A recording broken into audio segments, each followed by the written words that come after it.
Broadcasting from Baltimore, Maryland, home of Crab Cakes, Natty Boh, and The Wire, this is 5x3 Radio, where strength is for everyone. I am your host, Emily Sokolinski, owner of 5x3 Training, a strength and conditioning gym in Baltimore, Maryland, along with one of my brilliant coaches, Rebecca Fishburne.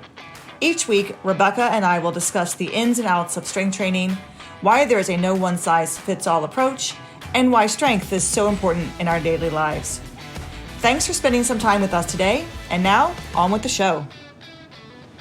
So last week, or a couple weeks ago, we talked about the 4 lifts, and we went over in detail the squat, the press, the deadlift, and the bench, and how they're very useful, and the carryover to our daily lives. Today, Rebecca and I want to cover something that's very important, and that will help you with your training and making progress in the gym, and that is recovery. This is a topic that most people really don't think about when they start training. I think, when you're going to the gym and you're just mindlessly going to the gym and getting on the treadmill, you may not think about this. And that's kind of what I was thinking, is like, if you're coming at barbell training from a gym goer perspective or a group fitness perspective, this whole conversation is going to be exactly totally new ideas.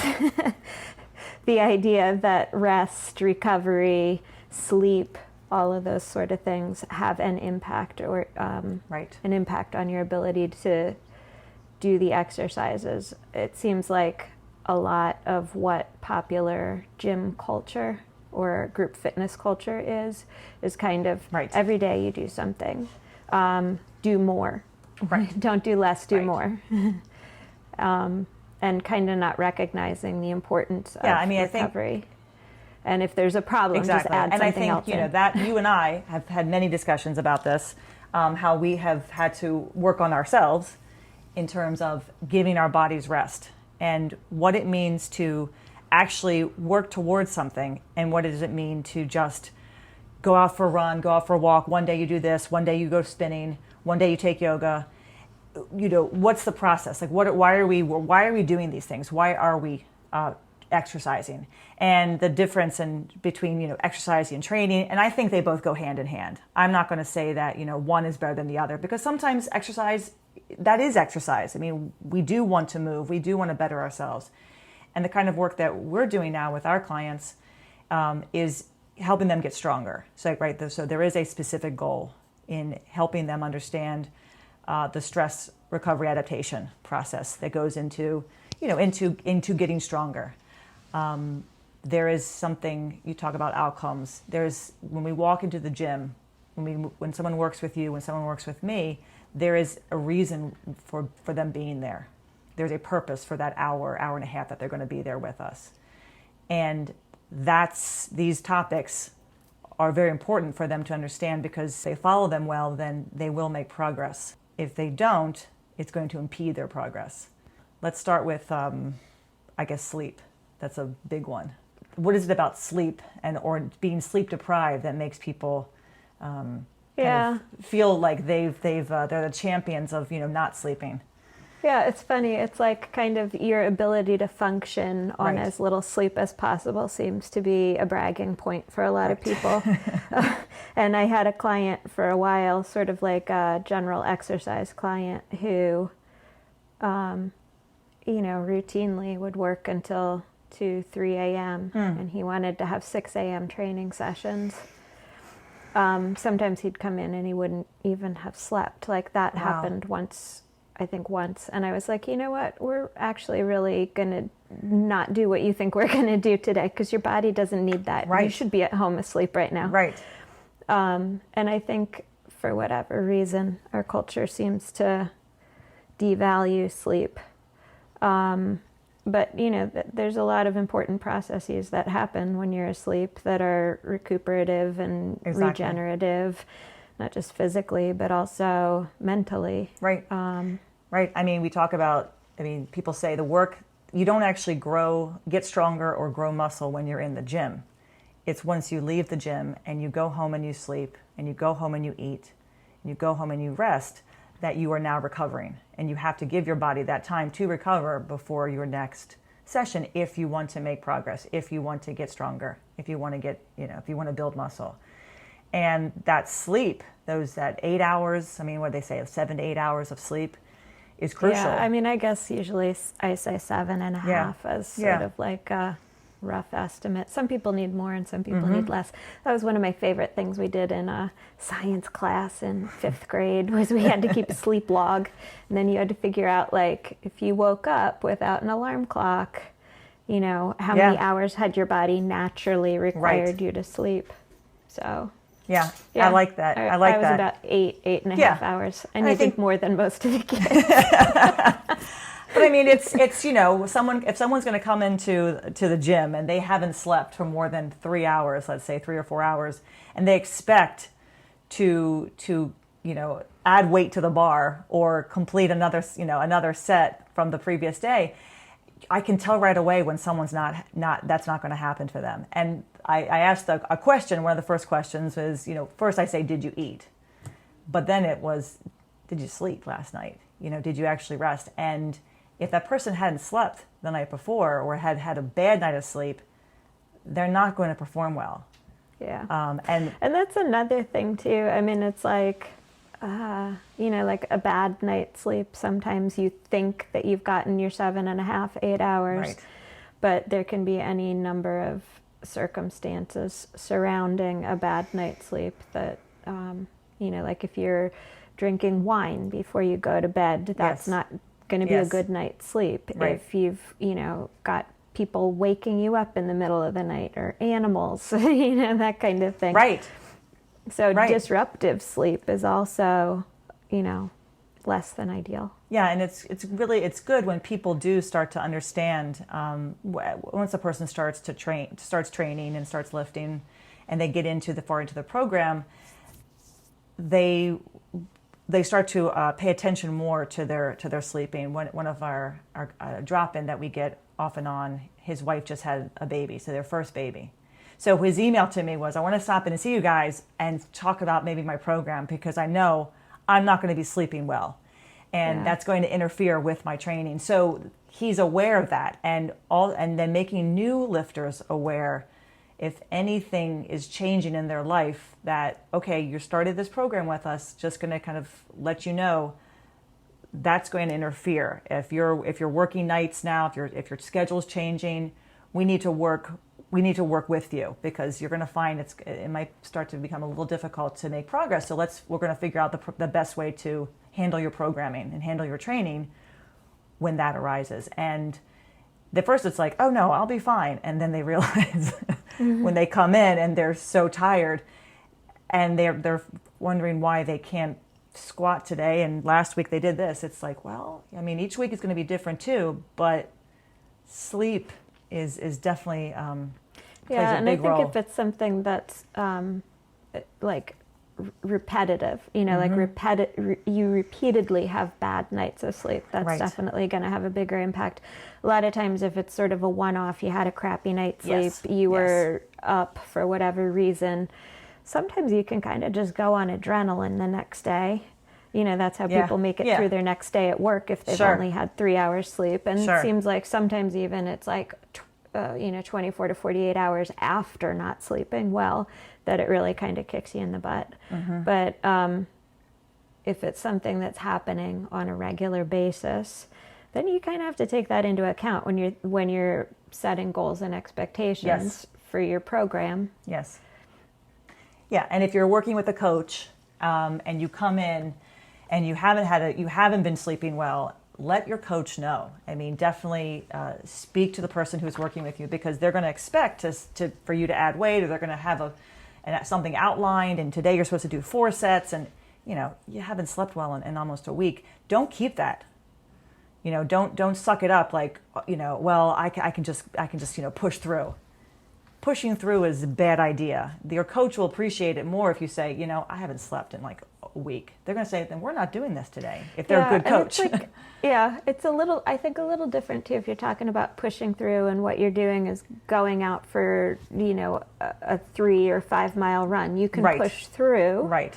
probably not going to go as fast. And if it's just exercise as opposed to training, you won't notice the difference. Right. But the weight on the bar isn't going to lie. If you load a certain amount on there, you know, it's going to show up. It's going to make itself apparent that you haven't recovered properly. Yeah, and it's all about recovery, all right? I mean, it's that kind of, if you're training 3 days a week, if you're new, even if you're not, or if you're older, having some time, having a 24 to 48 hour rest period where maybe you don't have to just sit around, and we can talk about that, like about active recovery, but that you're not doing two back-to-back workouts and then also think that you can continue to just progress from there the next day. One of my guys just last week, he was trying to push all 4 of his days together without a break in between because of the July 4th weekend. And I said to him, it's fine. Ideally, you're going to he's doing a 4-day split, meaning he's doing an upper body and a lower body day. So he can do that, right? On a 4-day split, you can do an upper body day and then you can have a lower body day and it's not going to interfere. But he was doing upper body, lower body, upper body, lower body without any time in between. Things didn't go perfectly, right? They went, but they weren't, but he definitely felt it, right? He wasn't recovered. He was still sore. So, and I said, well, that's because you're pushing all 4 days together. Next week, you'll be able to break them up. It'll be a different week, no holiday weekend. Things will feel better. And they do, they already do. So he'll have that time to recover. So being realistic with yourself and making sure that you tell your coach, and then your coach is also being realistic, saying, okay, we're going to do it, but this is what we're going to do today, or we really need to cut your training down because you're just not recovered. And you should be okay with that, like being okay with the fact that sleep is going to help your performance in the gym and your performance in your training. So you can't discount it and just kind of go with the flow, right? There's nothing ever set in stone, I think, with your training log. Things can change, and they should change based on what has occurred in your in your life recently. So, and sleep being one of those. Food. What about food? Yeah. How many times do you have a client come in who hasn't eaten? Yeah. Well, I mean, it depends. That's funny. So a lot of times, if it's a person that I'm working with at 6 a.m., maybe they didn't want to get up at 4 and have breakfast. Like that kind of makes sense. I wouldn't want to. So, I mean, there's workarounds, big dinner, snack before you go to bed, or something liquid, but a lot of times, more often, it'll be someone who comes in after work. Work was busy. Right. They didn't get around to lunch. Right. So they haven't eaten since 6 a.m. or 8 or whatever. Right. Yeah. Or you get the people who are like afraid of carbs. Mm-hmm. And then that, of course, has an impact on their training day of. And then just in general, trend seems to be that women coming in often aren't eating as much protein as would be ideal.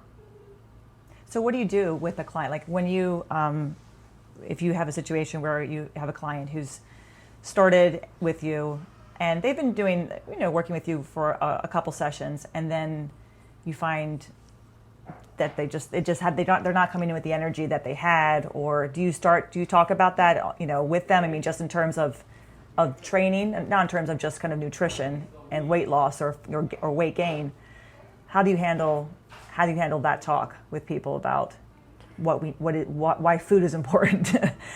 Pointy, yeah, but I guess food, I think with people, I just sort of like when they're getting started, like we've talked about this before, a lot of the people that we're working with are, just kind of regular people. Mm-hmm. They don't necessarily have, goals of lifting huge weights. Right. They just want to, be a little bit stronger. Exactly. A little bit less, achy. Right. A little more able to be involved in their life in an active way. So they, eating is a little bit, they're maybe coming at this from a place where they're trying to eat less, or they're trying to avoid carbs, or they're, definitely not coming at this from a perspective of someone who's trying to eat big to lift big. Right. And, maybe they've got some concerns about not wanting to, like bulk up, or, however they want to describe that.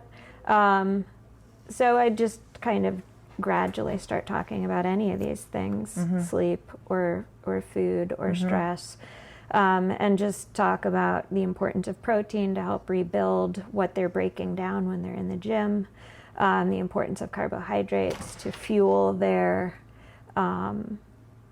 lifts or fuel their activities. Right. I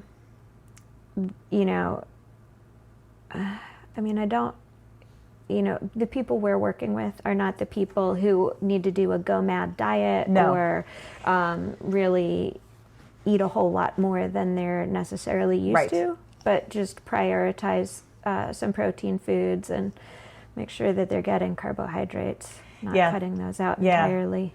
I don't know. What do you do? No, I agree. I have to say everything that you just said. I also do. I think with the ladies who come in, they often are not eating enough protein. So no one comes to me typically for weight loss, right? People don't come to the gym looking to lose weight. They come to the gym because they want to get stronger. They want to learn the lifts, and they want to learn them safely, and they also just want to kind of physically feel better. And then maybe down the road, they might want to do some nutrition work with me, and I have a couple clients who have started that. But in general, I do talk about the need for protein for ladies, and stress the importance of, if you're going to perform, in order for you to feel good in here and perform well, you're going to have to eat. And that means eating protein, and especially for the ladies, eating more than they're possibly used to, and then offering a few choices, food choices that might that would work for them. But you were saying about the person who skips lunch, and I can't tell you how many times I've had that discussion with some of my guys who have missed. They haven't missed lunch, but they haven't had anything before they show up at like a 6 o'clock training session. And then they're falling out. Like they literally are getting dizzy. And I asked them, when did you last eat? And they said at 12 o'clock, and it's now 6 o'clock. You have to have something in between your lunch and when you're going to train. So the thought of I'm going to burn fat and by not eating, we're not doing that at the gym, right? We're not trying to burn calories or burn fat. We're trying to get stronger. We're trying to build, and we want to build muscle. And building muscle means eating. So just encouraging people to have a banana or have something, a granola bar or something before they train. And just doing that, the person will start doing that, and I don't see any issues later on. It's almost like once they hit that wall that one day, they don't do that anymore. But that might lead into a little bit more discussion about, well, what should I be eating, and how much should I be eating? So it can go in different ways. It either just becomes, I want to make sure you have a snack before training, and that's it, or I'd like to actually put some muscle on, or I'm looking to lose some weight, or I just need to eat better, and can you help me with that? So it goes in a number of ways. I don't ever come to that point right away with people. It's more just, you need to make sure that you're eating well enough that you perform in the gym well. And if you're not performing well, we need to take a look at how you're eating. And everybody kind of understands that, because they don't want to come to the gym tired. And they don't want to come to the gym and not hit the numbers that they want to hit that day. So everyone does get the need for eating. I think many people who are trying to maybe gain weight, some of our smaller guys, they need to learn how much they really do need to eat. And right, they think they're eating a lot, but they're really not, because they're not gaining any weight. They keep losing weight, even though they say I eat all the time. So that's a whole, and I do have guys like that. And I do have women who want to lose weight, and I do have guys who want to lose weight. So I'll have lots of people on the spectrum. When it comes to eating, the main thing I focus on is, if what you're doing, if you're in the gym and things are moving in the right direction, that means you're eating well, means you're sleeping well. When things start to feel bad, when you start missing days or missing reps or kind of feeling a lot tired, we need to talk about what are you eating and and how are you sleeping. So that's where the food conversation kind of comes in for me. It's just the making sure that, and I don't want to tell people what they need to eat, right? Because everybody's going to kind of find the what works for them. But as you're saying, carbohydrates, that kind of fear. But carbohydrates can be an apple. It can be a banana. I mean, we're talking, a piece of fruit. That's all you need to get your blood sugar, back up and to feel better and to be able to make some progress. Yeah. And I've had actually some male clients, maybe say in their 50s, who maybe start to get some ideas about, I'm going to lift some bigger, heavier weights. I'm going to eat according to that goal, and really kind of try and increase their overall calories, pay close attention to how much protein they're getting. Right. And it seems like for older individuals, and it's hard to say because I don't really think 50 is that old. No, it's not. But there's a tipping point. But it seems like people in their 50s and older, if you start eating in order to lift heavier weights, it usually doesn't go the way people think it's going to go.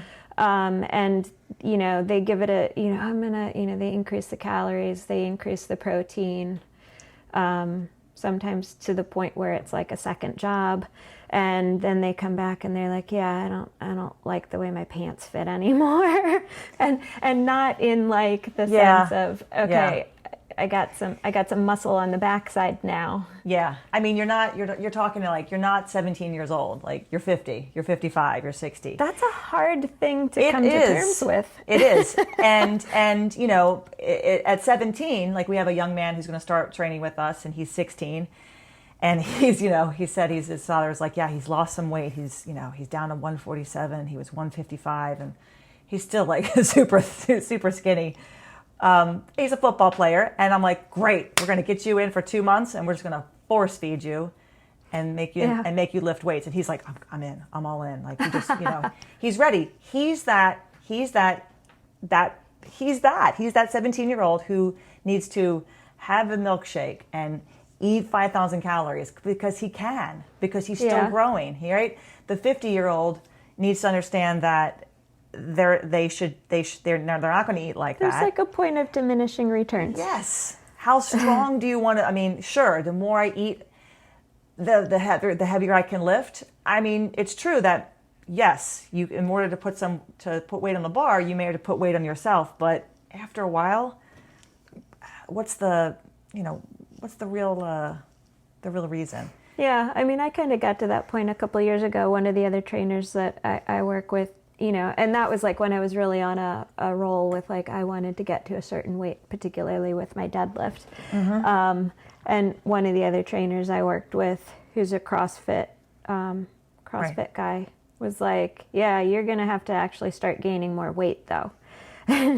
He's looking at me going I don't really see that body being able to lift a whole lot more than what you're saying you're lifting right now, unless you start packing on some more pounds. And then it was sort of okay.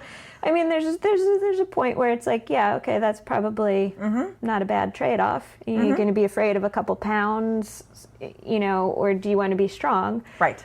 But you got to kind of figure out where you're comfortable. Exactly. Along those lines. I mean, the food fuels the training. And I think the barbell training allows people to kind of reconceptualize food, redefine their relationship with food, think about it a little bit more. Yep. But it can be a slow process. And any changes that you make can be a slow process. Yes. And especially as someone is getting started and the weights on the bar aren't that heavy and they're learning form and they're being introduced to these concepts of of sleep and nutrition as supporting yes. factors in their training program, and thinking about how they can prioritize those things outside of their hours in the gym. And if they find that, I mean, I don't know, I've never heard of anybody saying they felt worse for having more sleep. But if they find that they're changing their eating habits and it's leading to results that makes them happy in the gym, that's great.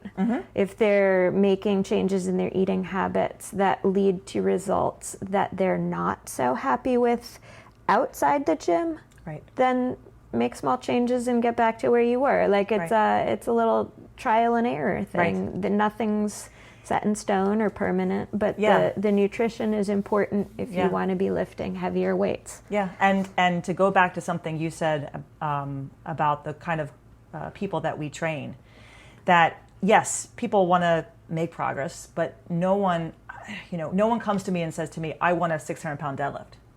If they say that and they weigh 150 pounds, I'm going to say, well, we're going to have to do a lot of training and a lot of eating. Right. I mean, because your deadlift right now is 135. So it's going to take some time. And that means, you got to put some energy. But no one has said that to me. Everyone just wants to come in and lift a little bit more than they did the last time and feel good and get stronger. They like the process. They like the training. They understand the eating, but they're, no one is eating 5,000 calories, right? No one needs to do that. Not for the kind of work they're doing. What they need to do is just make sure that they're eating enough to support the work that they're doing right now, as you said, in the gym. Yeah. And if they have a goal, well, then we have to sit down and plan, plan for that goal. But 99.9% of people's goal is just to show up, get their training in, and continue to make progress and to continue to perfect the skill that they're working on, squatting, deadlifting, get the technique down and feel good. And everyone walks out of the gym feeling good. It's the food is there to support what they're doing. And every time someone leaves, I'll say, have a great dinner. Or now go home and eat a good lunch, right? Because that's what you need to do. You've just spent an hour and a half breaking your muscles down. Now you've got to go rebuild them. So that means heading home and eating. So that's How about you talk about like the relationship a little bit? Like we're talking about the importance of protein and rebuilding what you've broken down. Right. How does that play out in terms of the amount of soreness a person might or might not have in relation to how they're eating or how they're hydrating? Yeah, I think it's more. If someone's really sore, you mean it's like if someone's really sore constantly, like they just can't seem to not be sore all the time. Is that what you're either going with? Or just intermittent. I mean, it could be like in my husband's case that he just pushes himself to the point where he crawls out of the gym because he's just done too much work. It's not that he's not eating enough or sleeping enough, because he definitely sleeps enough and definitely eats enough. He and Craig, both, Okay, that sounds like a deadly combination. Late 40s and 50, like they're old guys trying to and they push each other. Craig sees Diego doing bodybuilding, so he's going to join in, and then he can't walk the next day. So that's someone who's, who likes to torture themselves with as much work as possible, right? The person who's sore all the time, I mean, that could be a combination of they're not drinking enough water, so they're not hydrated, and that it could be that they're not eating enough. I don't know if I've ever experienced that. It's more that the person is just doing stuff outside the gym possibly that I don't know about, and that's interfering with their ability to recover. So when they come into the gym the next day for a session, their performance is not on par, and they say they're eating enough and sleeping enough. So then what's the next thing that you're going to go to? Well, what are you doing on the days that you're not here? That's what I've experienced. Have you experienced someone being really sore because of poor nutrition habits? Or I'm sure that could necessarily. It just seems like with myself, there's often a correlation.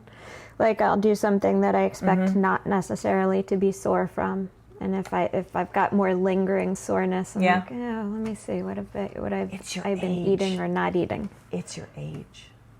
No, Emily, I don't know. Because that's what we say. That's what I use as my excuse.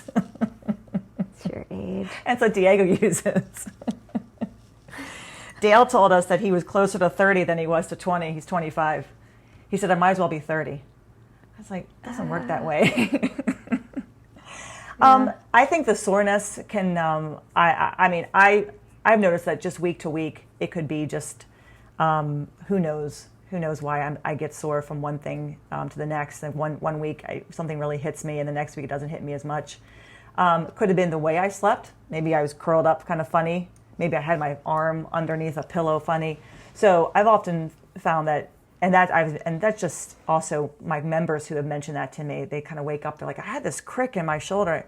And I say, well, how'd you sleep last night? Oh, I woke up in a really awkward position.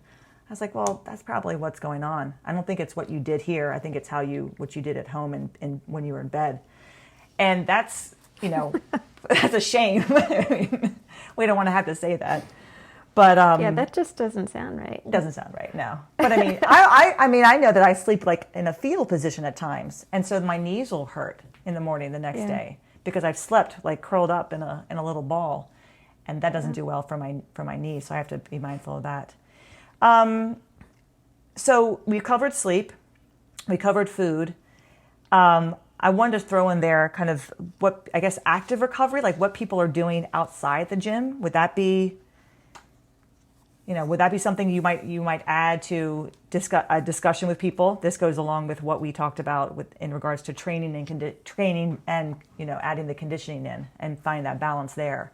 I would think that would be also one of those talks you'd have to have, and with a new client who's new to this type of work, and maybe even a client who you've had for a while, what they're doing outside the gym is going to... Well, I mean, that kind of, I guess, ties in with what we were talking about the other time. Like, is the stuff they're doing outside the gym, like, another important physical activity? Is it something that's a stress release? Is it... or is a stressor?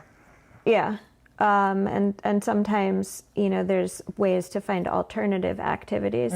So if it's something that somebody isn't necessarily committed to in terms of performance-based goals, but it's more of like a stress release, kind of situation. Maybe instead of going for a 10-mile run the day before you're supposed to do your heavy squat, maybe you need a little stress release that day and go for a walk. Right. Save your 10-mile run for your 2 days off over the weekend if you're on like the Monday, Wednesday, Friday lift schedule or something like that. Like just time it a little bit differently and reconsider what sort of activities you're doing, maybe at a lower intensity to release some stress or anxiety on days prior to particularly, heavy lifts. Yeah. Yeah, it goes along with, when we spoke about, tying your stressors on the same day as another stress. So if you like to running in the evening after your lifting session in the morning, or if you train on Tuesday and you really want to do something on Wednesday, well, as you said, go for maybe a short run if you're a big runner, or a easy bike ride, or take a yoga class. I mean, those are things if you really want to do something and you want to move your body. Just make sure it's an activity that's not going to cause an additional amount of stress and impede your recovery for your next training session. And a lot of times something that you might do at a low intensity that just is some moving or yoga type stuff or whatever, gets the blood flow, kind of clears out any, lactic acid, whatever, that might be in the, that might be contributing to any soreness or fatigue. Right. Like, not a good idea to do a boxing session the day before your heavy press day. I learned that lesson. Did you know? I did. I was like, I'm just going to do the, hit the bag for a few rounds. And then on the next day I was like, that didn't really go as I planned. Better to have hit the bag the day after my press session than the day before my press session. So, lesson learned there. I'm not ready for that. But yeah, and that's, so the active recovery, no one's saying you shouldn't do anything. If you're going to lift, you have to cancel everything else out of your life. Just go home right afterwards, eat, and then sleep. We don't want you to do that. We want you to enjoy your life. And neither you nor I do that. Do your heavy deadlift, go eat a steak, and then sleep. That's right. If you don't have to work, great. That's, then you have the luxury of just, eating and sleeping and training. Would not be lovely? No. I mean, be mindful. And that's definitely, and it goes back to something that we mentioned early on, that when you go from just kind of taking classes at the gym, at your local gym, or going on the treadmill and maybe going to the weight room every now and then, and you change your focus to, I really want to focus on learning the lifts, I want to focus on getting stronger, I want to focus on learning how to squat and deadlift, that everything has to change with you, right? You can't do that and then still do all your other activities that you like to do and think that the next time you come in you can just continue from where you were the day before. One of my clients learned that. She's got a Peloton, and she was coming in to lift, and then she was doing 45 minutes to an hour of Peloton work every single day. So we had to talk about how to cut back on that and how to add, maybe put 20 minutes on after her session. When she leaves the gym, she can go home and do that. And the next day, maybe if she wants to do a Peloton cycle, make it short. Make it a short one. Have a longer ride on the weekend. So, and that took some time for her to understand and be okay with that. Right. Yeah. Be okay with that. That was me too. Mm-hmm. That was I would do 2 or maybe more spin classes on a weekend. I used to show up at 8 a.m. so I could do the 8 a.m. and then roll right into the 9 a.m. Right. And then it's wait, when does that fit? Where do I put that in the? Yeah. I mean, and so it's you're not, and this goes along with what people say. Well, there's exercise and there's training, and training is exercise. I mean, let's be real. You can have both. You can have both, and you should have both. We should exercise. We should move our bodies every day. We should learn how to do different things with our bodies, not just one motion, but we should be able to get to the floor and get up and move across the floor and move back and move in all sorts of planes. So I'm of the school of, you should be able to use your strength to be able to do all these other extra things in your life, crawl underneath a gutter to fix something, or something falls to the floor and you have to kind of crawl underneath the table to get it. You should be able to do that. If you can't, we got a problem. So the two go hand in hand.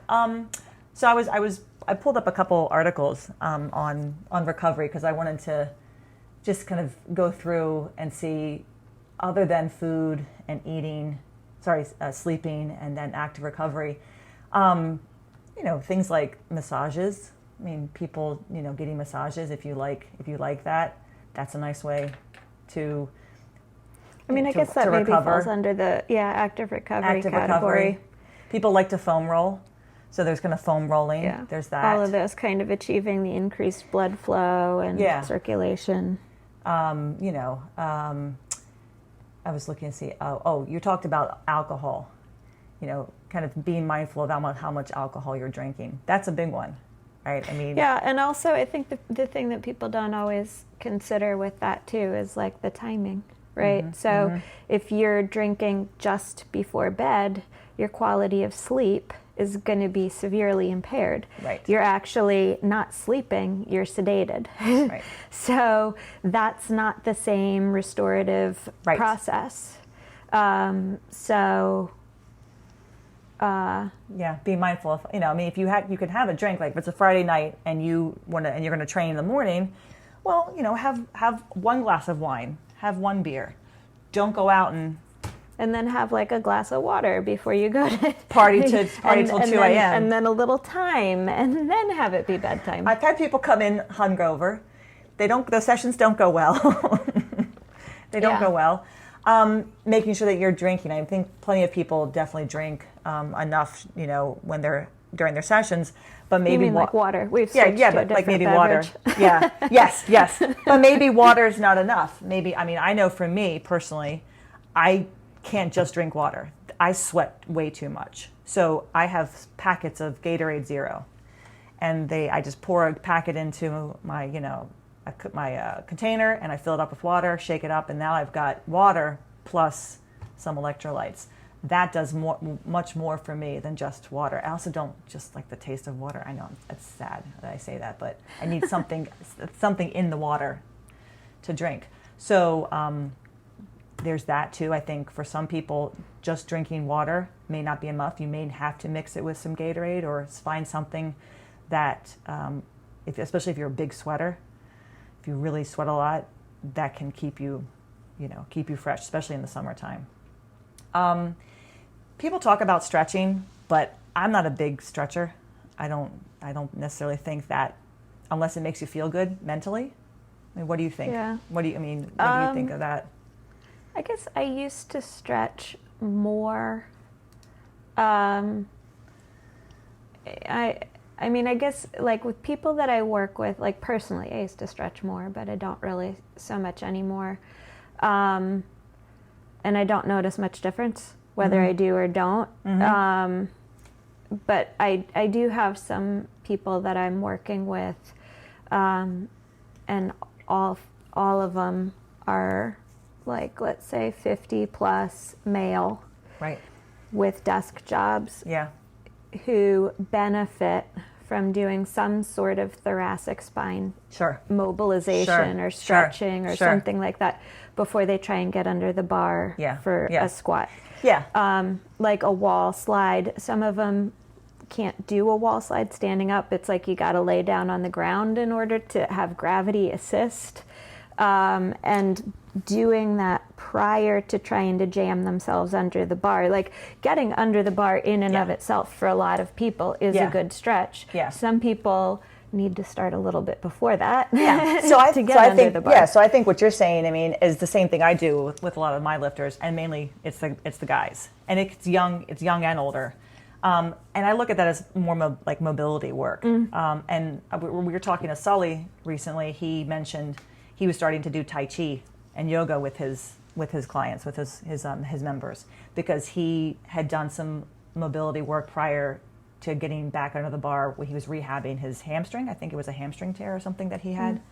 And he said, what got him back was doing a lot of the mobility work. And I think of that as kind of that separate from stretching. Like when people think of stretching, they think of after you've trained, lying down the floor and doing this static work.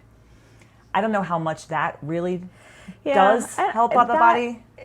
I guess the only thing, like sometimes it's like your body just wants to stretch out. Yeah. That's something different too. Like just sometimes you're like, oh, I just got to stretch, but, Yeah. I think that's, and I tell people, that's more of letting your mind just kind of relax. Like you're not stretching any of the muscles, but when you're getting under the bar beforehand, or doing kind of like that wall stretch where you put your like the pec stretch, you put your arm against the door frame. Any of that, the foam roll work for the thoracic spine, that's just to kind of, the body's kind of been cramped up in this one position, and now you're trying to get it to relax. You're telling your brain to relax what the muscles are trying to do right now. And then as you do it more and more, you start to, warm up. Your body starts to understand what it wants to do.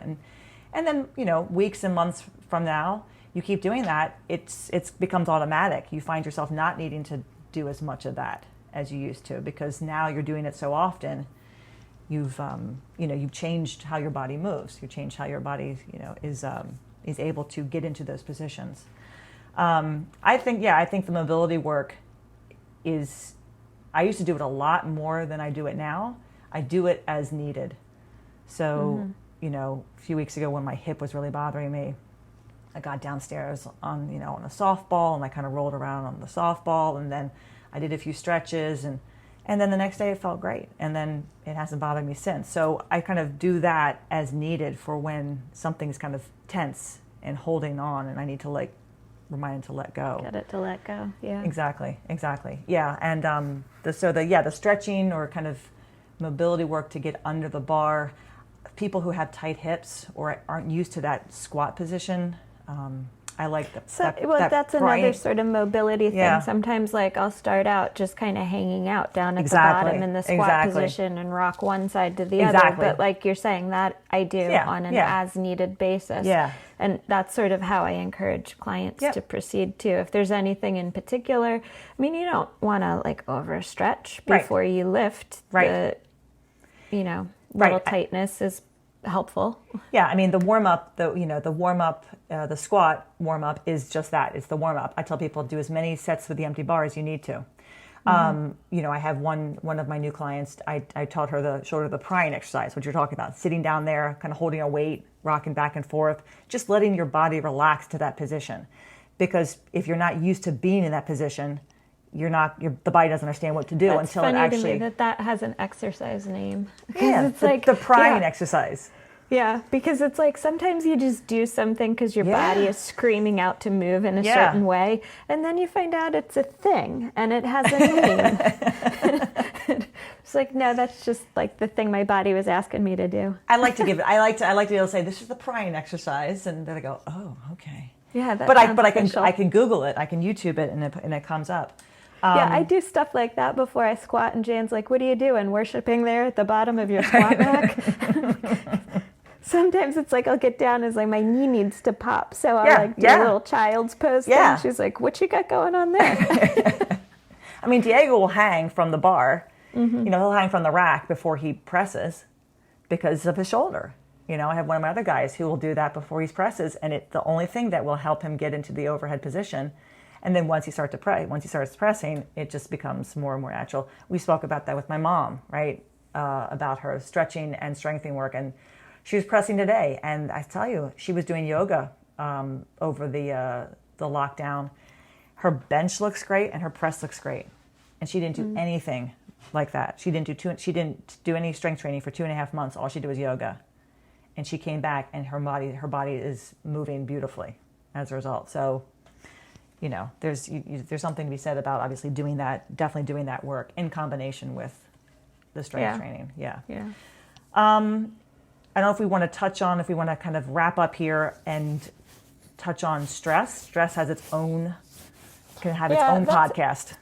Yeah. I mean, I don't know. You could talk about that forever, I suppose. That might be too much to talk about, like just too much to take to talk about stress for an hour. But, stress, I think, for a lot of people, myself included, is as big, sometimes bigger, a factor in terms of recovery or ability to perform lifts in the gym than any of these other factors that we've mentioned. Yep. And, I mean, stress is going to disrupt people's sleep. Yep. It's going to affect the way they're eating. Yep. And sometimes it's the sort of quiet, insidious stress that you might not actually even notice. Mm-hmm. I've had times where it seems like everything's fine and under control. And, people generally tend, it seems, to store stress or have it manifest in different parts of their body. Like some people will get headaches or stiff neck, right? Like they store the stress in their shoulders are shrugged up into their ears all the time. Some people store it in their hips, their low back, whatever. Those things seem to talk a little bit more to them when they come into the gym, expecting to be able to lift what they had programmed or planned for the day. But, work is out of control or life is out of control. And I don't think people sometimes realize that's what's going on. They think it's, they think they're not sleeping well because they're just, not sleeping well. They're not eating well because, they just don't know how to eat and yet it actually comes down to just what's going on in their life. And when they stop and think about what's happening, let's say at home or at work, then it becomes quite clear that is the reason for all those other elements that get out of whack. And I think one of the things that's sort of an interesting dichotomy here is the type of training, measured work, lifting that we're talking about makes it seem as though your body is sort of a machine. You're going to add a little bit of weight, you're going to do the work, you're going to have this result, you're going to repeat, you're going to have this next result, and it's going to move along in a very logical process. But when you take that and you mix it with what happens in human bodies, which are not machines, and you have all of these other very human factors, I think that's a lot of times where people get into a little bit of a rub or disjointed view of what's going on, because your body isn't a machine. No. And even though it's easy to approach it that way or think about it that way, when you're talking about this type of programming, like we talk about, we're programming our lifts as though we're, I don't know, machines, computers, whatever else it is that you program. And then your body reminds you, hey, guess what? You're human. And it's like, crap. And that's why whenever I give someone a program, right, you know, when they're out of that, they're no longer, they've been lifting more than 6 months, they've been to their year and they're doing different things. I say, this is not set in stone. This is what I think is going to work right now. We will know if it's working. We'll run this for a little time. We'll change things. We'll add things. It is fluid, because we're not machines, as you said. You know, things come up. There's a bug in the program. Right. I mean, I think, and I'm not going to spend much. We're not going to spend much on this at all, because I think it's like I said. I think we could spend a whole amount of time on stress. But for the 10 years that I've been training, I probably have had maybe 3 good years, 3 good training years where everything was moving in the right way. And I say that only because, you know, a year after I started training, my sister got sick. You know, she was diagnosed with cancer, and that's where I realized my body is not a machine, because it broke down. It broke down. I was also trying to dance at the same time. So I was trying to dance with the dance company and run, and then, you know, keep my gym going and help her and train on my own. And if you look at my training logs between 2012 and 15, or then even after that, after she died, it is a mishmash of training. It's just me trying to keep some semblance of structure in my life and control when I don't have any other control, you know. And I think people don't understand that, and they need to realize that it's okay to break away and change things as needed when your body tells you otherwise, or when life but that's a difficult conversation too. Exactly. When your brain wants to do the program and your body has other plans. Right. And that's where we come in, you know, I think as coaches, to really to empathize. I mean, not sympathize, but empathize. Like, we've been there. You've been there. I've been there. You know, I get you. I understand that you're not feeling great right now. We're gonna make sure we do something that's gonna make you feel good. And then when you start feeling better again, then we can transition back to that, you know, regular scheduled program, as I like to say. Regular schedule. You know, we're gonna take a break from the program. But that is important, because that's going to make you a better lifter in the end. When you start to realize when you need to pull back, when things are becoming too stressful, when you can't sleep, when your food is off, it's because something else is going on in your life that is impeding your recovery. So pulling back and being able to do things where your body feels good, and then as the stress starts to go down, you start to sleep better, you're eating better. Now we can get back on that train. You know, we kind of derailed a little bit. We can get back on, and we can start to make progress again. We all go through that. I think when you're lifting on your own, you may not recognize it. But when you're lifting with other people or with a coach, you have that person to kind of go to, who can say, yeah, we need to take some time and do something else, and be okay with that, because, as you said, we're human, we're not machines. So we can't act like we are, or else we will break down, and then we'll never be able to go back. We'll never be able to put back together. Yeah. I mean, it just seems sometimes like it's not only like we're talking about the program, but also the way we teach the lifts, talk about the lifts. It's a very mechanical approach. So there's, I think, a lot to kind of reinforce that idea. But I think those are movement skills. I mean, we're teaching skills. We're teaching just natural movement. I mean, sure, we have this bar, we talk it in terms of, but I try to keep it as like, this is what you do in real life. Think about why we're doing this. So it becomes more natural and more human and less mechanical. And I think people appreciate, both. They like understanding how the body works, and sometimes the body's not going to cooperate. So understanding that too. Stress plays a big role in the recovery factor, but can be managed as long as you recognize that the stress is there. I think that's the hard part too. Recognizing when the stress is there. So I think in the meantime, it'd be nice if any of the listeners who are listening to our podcast, if you want to send in any questions and any comments about anything that we've talked about in our most recent podcast, we'd love to hear from you. You can email us at info@5by3.com and let us know. Maybe tell us your stories about your training, what you've been doing, if you've just started training, or any questions that you have about anything that we've talked about or anything we talked about in this podcast today. It would be great to hear from you and be able to address any questions people have, because we're definitely talking about issues that arise with our own clients and our own training, and kind of touching on the various aspects of training, but we want to hear from our listeners and see what they're doing and hear from them. Yeah. So that's your homework, those who are listening. Like there's not enough to do.